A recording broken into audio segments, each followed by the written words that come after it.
Welcome to this quick tour of Site Analyst, your comprehensive solution for monitoring and managing natural gas compressor fleets and flare gas emissions. Let's dive right in.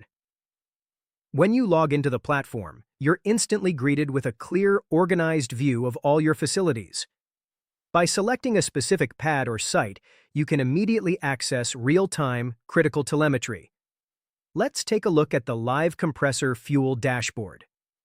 Here, you have total visibility into your operations, including suction, discharge pressures, and throughput. But this isn't just static data. It's fully interactive. Watch how easily you can swap the compressor engine model, for example, changing from a Caterpillar to a Waukesha, and adjust your gas heating values. The system instantly recalculates the estimated fuel gas consumed, allowing you to optimize your equipment's performance on the fly. Need to dig deeper?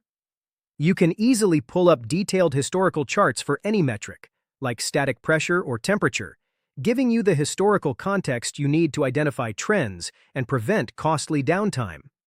We also make environmental compliance effortless. By switching over to the Flare and GHG emissions dashboard, you get an automated tracking tool designed perfectly for EPA Subpart W reporting. It monitors real-time flare telemetry and calculates your 24-hour estimated methane and CO2 emissions at a glance. Finally, we know your operational needs evolve. That's why we've built a direct support module right into the platform. Whether you want to request a custom dashboard or just have a question about your data, our engineering team is only a click away. Site Analyst gives you intelligence through automation. Thank you for watching, and let us know how we can help optimize your site today.